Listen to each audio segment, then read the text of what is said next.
बिस्मिल्लाहिर्रहमानिर्रहीम। अस्सलाम वालेकुम नाज़रीन, आप यूट्यूब चैनल देख रहे हैं। मैं इमरान खान हूँ।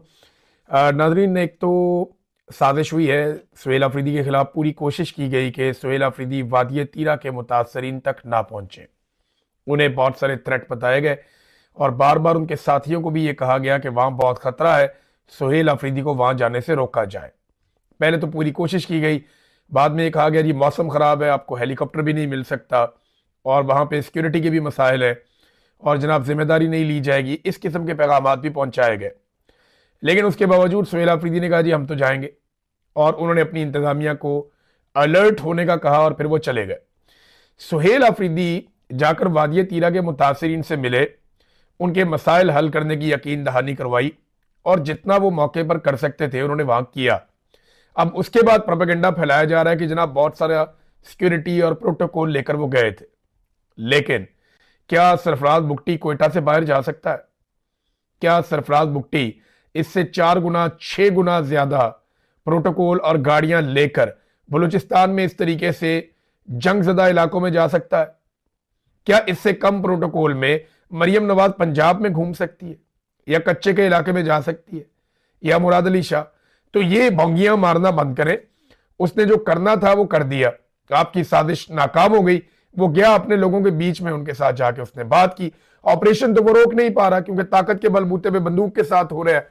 तो सियासतदान के पास बंदूक तो नहीं होती, जबान होती है, कलम होता है, पार्लियामेंट होती है, अवामी ताकत होती है, अवामी आवाज होती है। वो उठाएगा जो वो कर सकता है।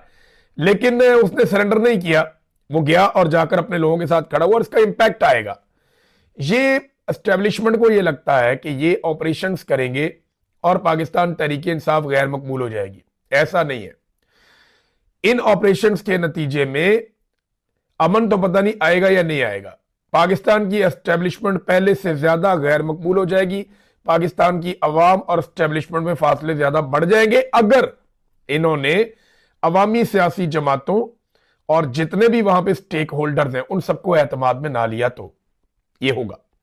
जरगा होता है, जरगे के अंदर फैसला होता है, 21 सियासी जमातें बैठती हैं, वो जरगे के बाहर से बंदे उठा लिए जाते हैं। आज तक पता ही नहीं चला बंदे कहां गए। वो जो जरगा हुआ उसमें जो बातचीत हुई उसके ऊपर किसी ने कान ही नहीं धरे। वो बंद कमरे में बैठते हैं 2 4 5 बंदे, वो बैठ के कहते हैं इनको मारो, ये मारो जी, चलो मारो। वो उठते हैं, बाहर आते हैं, दूसरे कमरे में बैठते हैं, जी इनको भी मारो, लो जी मारो, इनको भी मारो। वो एक और कमरे में बैठते हैं, बैठ के कहते हैं उसको गंदा करो, उस पर केस बनाओ, बनाओ जी बनाओ, केस बनाओ। तो ये जो बंद कमरों के फैसले, इनमें इंसाफ नहीं है, कानून नहीं है, लॉजिक नहीं है, इनमें सिर्फ जाती ख्वाहिशात है। और उनकी बुनियाद पे पाकिस्तान को देखें इन्होंने क्या कर दिया। अब वही सुहेल अफरीदी जो कल वहां से तीरा से वापस होकर आया, बहुत एनर्जेटिक आदमी है। इमरान खान ने सही पॉलिटिकल ट्रेनिंग की है इन लोगों की। सुहेल अफरीदी अब एबटाबाद चला गया और एबटाबाद में हरीपुर में जो इस्तकबाल सुहेल अफरीदी का हुआ, बड़ा तगड़ा एक पावर शो है। पाकिस्तान तहरीक इंसाफ का ये तस्वीर आप देखें, ये मनाजिर आप देखें। दर्जनों तस्वीर सुबह से मेरे पास आई हैं, मनाजिर आए हैं। बहुत बड़ी तादाद में लोगों ने वेलकम किया है। और ये एबटाबाद है, यहां अभी पीएमएलएन को एक इलेक्शन जबरदस्ती जितवाया गया है। यानी उमर अयूब साहब की अहलिया को इलेक्शन हरवाया गया और अजीबोगरीब किस्म का इलेक्शन हुआ। तो इलेक्शन कमीशन ने या मिलिट्री एस्टेब्लिशमेंट ने यह बताया कि जहां पे पीटीआई की हुकूमत है हम वहां पे भी अपनी एक सीट छीन सकते हैं, हमारा दिल करे तो। उन्होंने छीन के दिखा ली। तो अब वहां पे जिस किस्म की मोबिलाइजेशन, और मैं इसको मोबिलाइजेशन कहूंगा, ये जो पार्टी की जिम्मेदारी है वो अभी तक अदा नहीं हो रही। याद रखिएगा ये 2 अलग अलग चीजें हैं। स्ट्रीट मूवमेंट का इमरान खान साहब ने सुहेल अफरीदी को कहा है। सुहेल अफरीदी उसका मोमेंटम बनाने के लिए मोबिलाइजेशन कर रहे हैं, हर जगह जा रहे हैं। लेकिन जो पार्टी की रिस्पॉन्सिबिलिटी है कि उस मोबिलाइजेशन को चैनलाइज किया जाए, हर गली मोहल्ले में बाकायदा मेंबर्स को बताया जाए कि तुमने क्या करना है, तुमने क्या करना है, तुमने क्या करना है, और लिस्टें बने, चीजें बने, जिस तरीके से आगे चलना है वो सारी, वो प्रोसेस अभी शुरू नहीं हुआ। उसके बारे में मेरी इंफॉर्मेशन के मुताबिक अभी काम नहीं हुआ।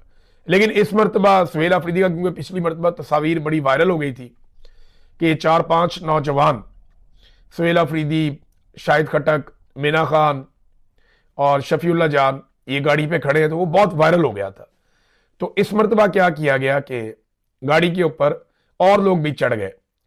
गाड़ी पे हमने देखा कि बैरिस्टर गौहर साहब है, गाड़ी पे खैबर पख्तूनख्वा से जो असेंबली के स्पीकर हैं बाबर सवाती साहब, वो भी वहां पे मौजूद थे। उनके अलावा जुनैद अकबर साहब भी इसी गाड़ी के ऊपर मौजूद थे। तो गाड़ी के ऊपर लोगों की तादाद बढ़ रही है और पाकिस्तान तहरीक इंसाफ का मोमेंटम भी बढ़ रहा है। अब ये एहतजाजी तहरीक को किस नहज तक ले जाते हैं, ये आने वाले दिनों में आपको पता चलता जाएगा, क्योंकि मोबिलाइजेशन तो बहुत अच्छी हो रही है, लेकिन ग्राउंड के ऊपर जो अंदर काम होता है एक पॉलिटिकल पार्टी का, कि जो पॉलिटिकल पार्टी के ओहदेदारान जहां ग्रास रूट लेवल तक जाके टच करते हैं, वो कहां तक पहुंचा मामला, और वो जो प्लानिंग है वो कहां तक पहुंची, वहां पे अभी कोई ऐसी इतला नहीं है। दूसरा नाज़रीन, जो तरीके तहफ़्फ़ुज़ आईन पाकिस्तान के लोग हैं वो बेचारे सिंध के दौरे पे हैं। वहां पे सिंध हुकूमत ने फिर वही हरकतें शुरू कर दी गंदी, यानी वो एक मरतबा फिर जैसे पंजाब करता है हुकूमत, ये नून लीग वाले जो करते हैं वही पीपल्स पार्टी वाले भी अब कर रहे हैं। रुकावटें डाल दी, गाड़ियां खड़ी कर दी, क्रैकडाउन कर दिया, तो सिंध में भी हुकूमत वही गंद मार रही है। हमने कुछ विजुअल देखे, यहाँ पे लोग कश्तियों के अंदर बैठ बैठ के अब इलाके क्रॉस कर रहे हैं, सड़कें बंद कर दी गई हैं। लेकिन वो कह रहे हैं जी इंटीरियर सिंध में हम अपनी पॉलिटिकल एक्टिविटीज करेंगे। हैदराबाद से उनके रास्ते बंद किए गए थे, पाकिस्तान तहरीक इंसाफ के झंडे लेकर लोग निकले हुए हैं सिंध में एक मरतबा फिर। तो एक मोमेंटम तो चल रहा है, तहरीक तहफ़्फ़ुज़ आईन पाकिस्तान के लोग भी काम कर रहे हैं, पीटीआई के लोग भी काम कर रहे हैं, और दूसरी जानिब हुकूमत भी जो कर सकती है वो करती चली जा रही है। अब पाकिस्तान की जो एस्टेब्लिशमेंट की इस वक्त तरजीहात है वो आप ये देखें कि ईमान मजारी को और हादी अली चट्ठा को हर सूरत में गिरफ्तार कर लिया जाए। अब वहां पे वकील गए इनकी अदालत में, उन्होंने अदालत में कहा कि जनाब कोई गुंजाइश निकालें, हम उनको गिरफ्तार करवा लेते हैं, वो अपने आप को खुद सरेंडर कर देते हैं, तो इसकी तो इजाजत दें कि ये दोनों वकला साहिबान अपने आप को खुद सरेंडर करना चाहते हैं। तो अदालत ने ये इस्तदा भी मुस्तरद कर दी, नहीं इनको पकड़ के लाओ। मेरी हमारे सहाफी हैं नादिर बलोच साहब, उनसे बात हुई, उन्होंने कहा जी कि ईमान मजारी वाकई बीमार है और उनकी तबीयत काफ़ी ख़राब है, लेकिन इसके बावजूद वो गिरफ्तारी से घबरा नहीं रही। वो ये कह रही हैं ठीक है अगर गिरफ्तारी करना है तो ये हमें गिरफ्तार कर लें, लेकिन उन्होंने सरेंडर करने की दरख्वास्त दी जिसे मुस्तरद कर दिया गया अदालत की जानिब से। यानी एस्टेब्लिशमेंट ये चाहती है कि घसीट के ही गिरफ्तार किया जाए। साहब बहादुर का हुक्म जो आ गया तो ठीक है कर ले आप, आपने इससे पहले बेशुमार पाकिस्तानियों को गिरफ्तार किया। मारंग बलोच जो पाकिस्तान की बेटी है वो इस वक्त जेल में है। यास्मीन राशिद साहिबा इस उम्र में नवाज शरीफ को शिकस्त देने के बावजूद जेल में है। सनम जावेद और फलक जावेद दोनों बहनें, कसूर क्या उनका, वो सवाल उठाती हैं, वो दोनों भी जेल में हैं, आप उनको नहीं तोड़ पाए। इमरान खान की अहलिया जेल में है, तो अब आप ईमान मजारी को पकड़ के आप क्या निकाल लेंगे। आप ईमान मजारी को जब अंदर करेंगे ना, गिरफ्तार करेंगे, तो जिस कद के साथ आप गिरफ्तार करेंगे ये ज़हनी तौर पे आप तैयार रहिएगा, जब ये पाकिस्तान की बेटी बाहर आएगी ना तो इसका कद 4 गुना बड़ा होगा कम से कम। ये आप अपने दिमाग में बिठा लें, फिर जो मर्जी आप करते रहिएगा। नाज़रीन, पाकिस्तान के अंदर लगातार जो पाकिस्तानियों के साथ किया एस्टेब्लिशमेंट ने, उसकी वजह से जो टेक्सटाइल का शोबा है, ये सिर्फ मैं फैसलाबाद की आपको बात बता रहा हूं, यहां पे 2 लाख अफराद बेरोजगार हो गए। और ये बात किसका, पाकिस्तान का वो मीडिया कर रहा है जो सरकारी मीडिया है, यानी जो वुजरा के अपने चैनल हैं वो बता रहे हैं कि जनाब टेक्सटाइल इंडस्ट्री मुकम्मल तौर पे पाकिस्तान की तबाह हो गई। अब मोहसिन नकवी के और अलीम खान के चैनल भी ये बताने पे मजबूर हो गए हैं कि पाकिस्तान में मईशत मुकम्मल तौर पे तबाह हो गई। अलीम खान वालों ने बड़े पैसे कमाए थे इमरान खान साहब के दौर में, उससे पहले मुशर्रफ साहब के दौर में भी बहुत पैसा बनाया था, इकॉनमी चल रही थी ना, तरक्की हो रही थी, तो ये कंस्ट्रक्शन इंडस्ट्री बड़ी जबरदस्त चल रही थी, रियल स्टेट कारोबार भी चल रहा था। अब रियल स्टेट को भी धक्का नहीं लग रहा और लोग प्लाट खरीदने के लिए तैयार नहीं है, तो घर कौन बनाएगा और कौन खरीदेगा, ये वहां पे हालात पैदा हो गए। पंजाब में और पाकिस्तान पूरे में आप ये सूरत देख लें कि 15 साल के अंदर जो ट्रैक्टर बिके हैं पाकिस्तान में, उनसे सबसे कम ट्रैक्टर 2025 में बिके। ये किसान की हालत है, किसान की कुव्वत खरीद इन्होंने खत्म कर दी। देखें जब कुव्वत खरीद होती है तो वो नया ट्रैक्टर लेता है ना किसान। पाकिस्तान तहरीक इंसाफ के दौर में ये तादाद बड़ी थी ट्रैक्टर खरीदने की। इसी तरह किसान की कुव्वत खरीद पाकिस्तान पीपल्स पार्टी के दौर में भी बेहतर थी, परवेज मुशर्रफ के दौर में भी बेहतर थी। नवाज शरीफ का दौर आता है तो किसान की जो कुव्वत खरीद है वो कम हो जाती है। 2013 से 2017 तक नीचे चला जाता है किसान। 2018 में वापस ऊपर जाता है, जब नवाज शरीफ से जान छूटती है, शाहिद खान अब्बासी आते हैं, बाद में इमरान खान आते हैं, तो किसान फिर टेक ऑफ करता है। इमरान खान साहब के दौर में ट्रैक्टर ठीक बिकते रहे, लेकिन रिजीम चेंज ऑपरेशन के बाद लगातार इनके बिकने की नीचे की जानिब सूरत हाल जा रही है। जहां पे 60,000 तक ट्रैक्टर बिक जाता था, इससे ज्यादा बिक जाता था एक साल में, वहां अब 24,724 ट्रैक्टर सेल हुए। इसके बावजूद कि मरियम नवाज ने अपनी शक्ल लगा के किसान कार्ड और ट्रैक्टर कार्ड टाइप के वो कार्ड भी जारी किए कि जनाब आप ये ट्रैक्टर ले लें। इसके बावजूद लोगों की कुव्वत खरीद नहीं है, लोग नहीं खरीद पा रहे।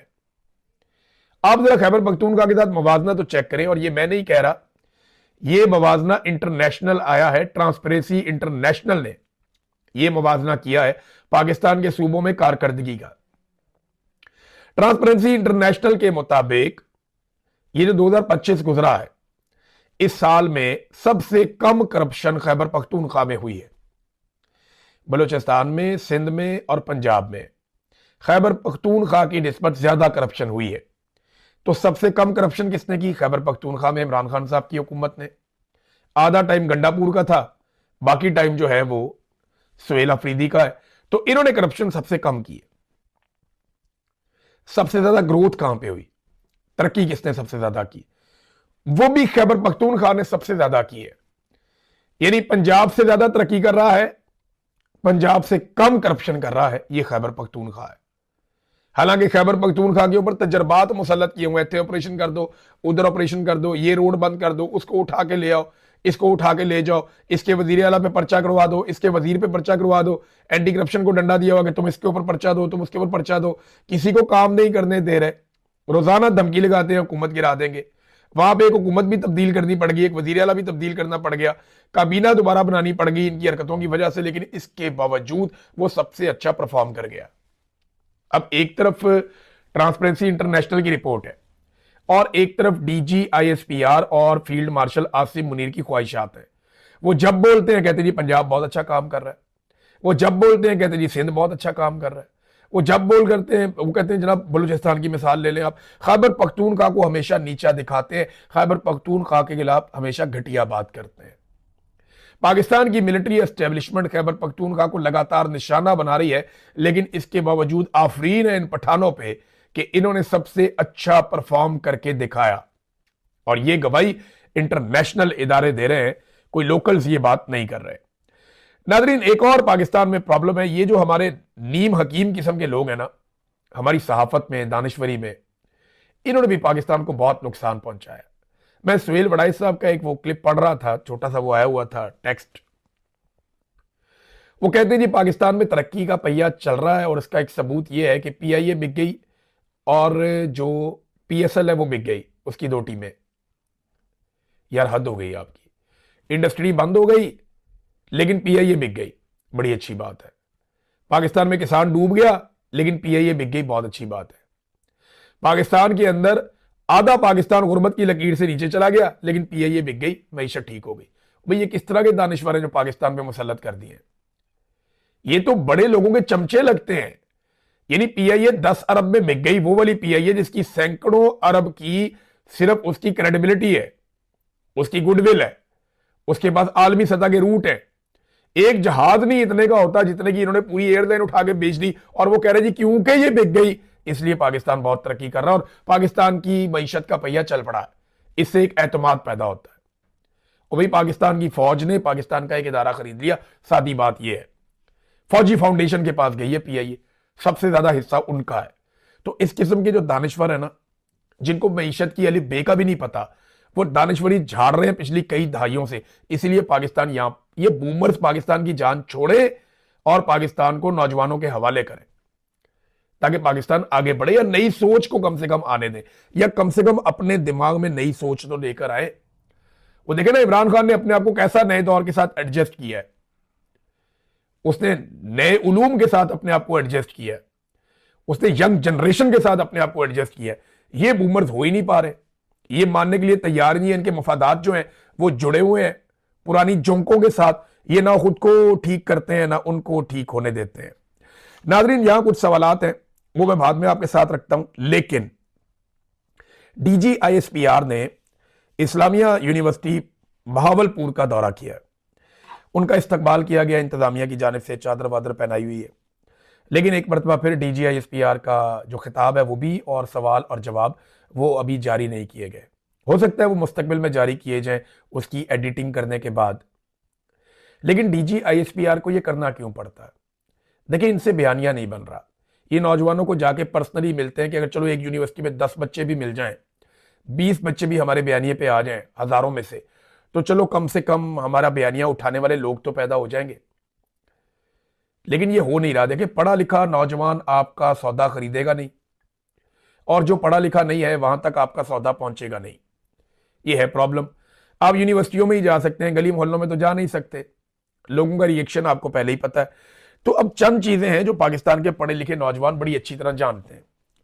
नंबर एक, आप जितनी मर्जी उनके सामने तबलीग करें, जितना मर्जी आप जाकर उन्हें बताएं कि जनाब पाकिस्तान में इमरान खान इतना बुरा है, सियासतदान इतने बुरे हैं, मिलिट्री एस्टेब्लिशमेंट की ये कुर्बानियां हैं, वो चंद चीजें तो नौजवान जानते हैं। मैं आपके सामने रख देता हूं, जितना मर्जी आप कॉलेजों में यूनिवर्सिटियों में जाएं। नंबर एक, नौजवानों को पता है कि फौज सियासत में मुदाखलत कर रही है। आप उल्टे लटक जाएं, जो मर्जी करें। इंजीनियर मोहम्मद अली मिर्जा ने कहा कि आप सारे कोर कमांडर काबे की छत पे खड़े होकर हलफ उठाए ना, फिर भी लोग शायद माने, मुश्किल ही है कि फौज सियासत में किरदार अदा नहीं कर रही। तो नौजवान जानते हैं कि फौज सियासत में किरदार अदा कर रही है, जो उनके हलफ से गद्दारी है। नंबर एक, अब जो मर्जी करें वो नहीं मानेंगे। नंबर दो, क्या पाकिस्तान तरक्की कर रहा है? आप जो मर्जी उनको कहानी सुनाएं, वो ये मानने के लिए तैयार नहीं है, क्योंकि वो बाहर निकलते हैं, अपने आसपास देखते हैं, उन्हें पता है कि पाकिस्तान तरक्की नहीं कर रहा, पाकिस्तान तनज़ली की तरफ जा रहा है, और उसके जिम्मेदार आप भी हैं। नंबर तीन, मुल्क को किसने तोड़ा और क्यों तोड़ा? नौजवान अच्छी तरह जानते हैं कि याया खान ने अपनी ख्वाहिशात की तकमील के लिए अपनी अय्याशी को नहीं छोड़ा और पाकिस्तान को बर्बाद कर दिया और दो टुकड़े कर दिया।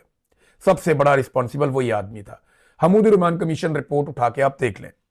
नंबर चार, इमरान खान का जुर्म क्या है? नौजवान ये भी जानते हैं। उसका जुर्म सिर्फ पाकिस्तान की मिलिट्री एस्टेब्लिशमेंट और जर्नैलों से पंगा लेना है, और उसका कोई जुर्म नहीं है। तो आप जो मर्जी सौदा बेचे, नौजवानों को पता है इमरान खान का जुर्म क्या है। नंबर पांच, इलेक्शन क्यों और किसने चोरी किया? क्योंकि ये नौजवान वोट डालकर आए थे, इनका इलेक्शन चोरी हो गया। तो इलेक्शन क्यों और किसने चोरी किया, इसका जवाब आप नहीं दे पाएंगे कभी भी। तो नौजवान जानते हैं। नंबर छह, पाकिस्तान में इंसानी हकूक की पामालियां हो रही हैं। नौजवान अपने आसपास देखते हैं, खबरें सुनते हैं, सोशल मीडिया देखते हैं, तो उनको पता है कि DGISPR में जो मर्जी कहानी सुनाए, पाकिस्तान के अंदर इंसानी हकूक की बदतरीन पामालियां हो रही हैं, जिनमें पाकिस्तान की मिलिट्री एस्टेब्लिशमेंट बराह रास्त मुलव्वस है। फिर एक्सटेंशन का मामला हो, इस्तिस्ना का मामला हो, मीडिया और अदलिया पे कंट्रोल का मामला हो, करंट अफेयर्स के सारे मामला, तरमीमें जो की गई आइन के अंदर, जो ऑपरेशन हैं, जो मादनियात हैं, वसाइल पे कब्जा है, ये सारी चीजें पाकिस्तान की यूथ को अच्छी तरह याद है। आप वक्ती तौर पे जाएं, नौजवान बैठ के आपकी बात तो सुन लेते हैं। ये उनकी मेहरबानी है कि वो आपकी बात सुन लेते हैं। बाद औक़ात आपसे सवाल करना भी चाहें तो कई दफा अपने असातिज़ा की वजह से, उनकी इज्जत की वजह से, या उनकी नौकरी की वजह से वो नहीं करते, लेकिन वो आपको अच्छी तरह जानते हैं और अच्छी तरह पहचानते हैं। आप उनके दिल में झांक कर नहीं देख सकते, एक सियासतदान देख सकता है। कम से कम मेरी इंटरेक्शन तो बहुत होती है लोगों के साथ, मुझे पता है कि लोग आपको क्या कहते हैं। आपके वहां से निकलने के बाद नौजवान जो आपके बारे में सोचते होंगे, अगर वो लिख दें ना, तो आपको लग पता जाए कि नौजवानों के साथ जो आप कर रहे हैं उसका नतीजा क्या निकल रहा है। अभी नौजवानों को एक और चीज के लिए तैयार रहना पड़ेगा। ये मैं पाकिस्तान के नौजवानों को कह रहा हूं, अब तैयार रहे। ये आपके खिलाफ एक बड़ी साजिश करने का मंसूबा बना रहे हैं। ये करना ये चाहते हैं कि वोटर की उम्र को 18 साल से बढ़ाकर 25 साल तक कर दें, यानी 7 साल तक कई लोगों को निकाल दिया जाए, वो वोट ही नहीं डाल सकते। 18 साल, 19 साल, 20 साल, 21 साल, 22 साल, 23 साल, 24 साल, वोट डालने की काबिलियत ही नहीं होगी। आप वोट नहीं डाल सकेंगे। 7 साल का गैप एक ये पैदा करने जा रहे हैं, और ये इनकी ख्वाहिश है। ये कर पाएंगे या नहीं एक अलग बात है, लेकिन इन्होंने इसके ऊपर संजीदगी से गौर किया है। आपने इन्हें ये नहीं करने देना। देखें, इन्होंने आपका मैंडेट छीना है, अब ये आपके वोट डालने का हक भी छीनने जा रहे हैं। इन्हें क्या लगता है कि आप लोगों को शऊर नहीं है, आपको समझ नहीं है। 18 साल का नौजवान शादी कर सकता है, गाड़ी चला सकता है, कारोबार कर सकता है, प्रॉपर्टी संभाल सकता है, जायदाद की देखभाल कर सकता है, बाकी सारे काम कर सकता है, बॉर्डर पे जाके लड़ सकता है,